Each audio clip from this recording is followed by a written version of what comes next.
એવું કહીએ તો પણ ચાલે.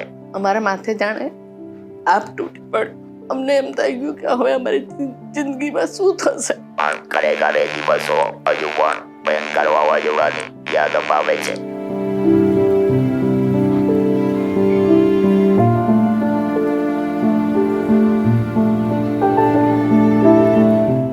મારા ડિસીઝ વિશે મને ડોક્ટરે સમજાવ્યું. ઉનાથી એમએ મારા અને જણાવ્યું કે એવું કંઈક અમારી તપાસમાં આવ્યું છે. એણે તરત જ ફોન કરીને કહ્યું, તમે અમદાવાદ પાછા આવી જાઓ, આપણે બધી જ ટ્રીટમેન્ટ અહીંયા કરાવી દઈશું. અમદાવાદ આવ્યા પછી અમને સમજાવ્યું, શાંતિથી કહ્યું કે આમાં કોઈ ગભરાવાની જરૂર નથી. આ દૂર કરવાથી તમારું જીવન પહેલા જેવું થઈ જશે અને કોઈ પણ જાત ગભરાવાની જરૂર નથી. અમદાવાદમાં HCG હોસ્પિટલમાં નિષ્ણાત તબીબો એમની ખૂબ સારી સેવાઓ આપે છે. એમાંના એક ડૉક્ટર ટોપરાની સર, જેમણે આવા ઘણા બધા ઓપરેશન કર્યા છે અને ઘણા બધા પેશન્ટોને ક્યોર કર્યા છે. એટલે અમે HCG હોસ્પિટલ ગયા, ડૉક્ટર ટોપરાનીને મળ્યા. ડૉક્ટર ટોપરાનીએ કીધું કે બધું સારું થઈ જશે, તમે ચિંતા ના કરતા, એમનું વોકલ કોડ કાઢવું પડશે અને આપણે અહીંયા ઓપરેશન કરવું પડશે.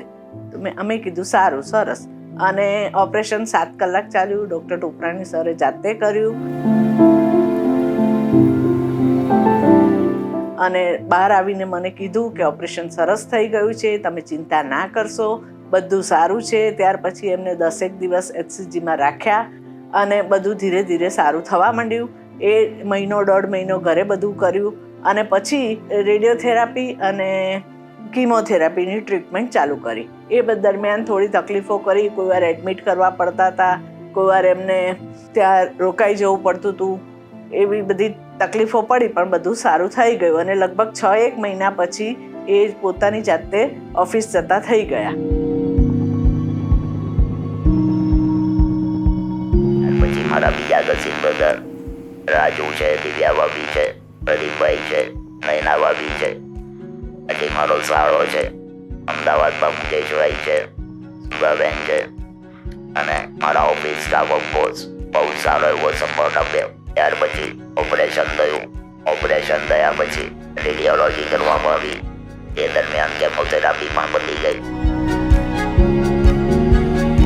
અને લગભગ 3-1 મહિનાના સમયગાળા પછી મને મશીન આપવામાં આવ્યું અને આ મશીનના ઉપયોગથી હવે હું બહુ જ સારી રીતે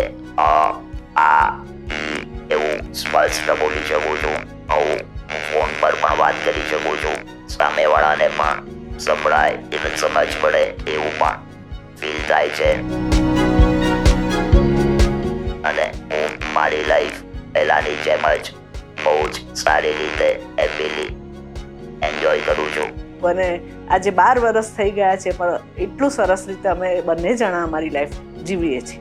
અને આવા પેશન્ટને કોઈ પણ પ્રકારે ગભરાવામાં નહીં અને આ રીતે ભૂલી શકાશે એવી શાંતિ, સહાનુભૂતિ એની પ્રેરણા આપું છું. અને બધું સરસ રીતે થઈ ગયું. Thank you doctor Toprani sir. HCG hospital surgical staff, medical staff, nursing staff, administrative staff એ બધાનો ખૂબ ખૂબ આભારી છું. ઓફકોર્સ મારા ફેમિલીનો પણ મને ખૂબ સારો સપોર્ટ મળ્યો છે, જેનાથી હું મારું આ નવું જીવન બહુ સારી રીતે જીવી શકું છું.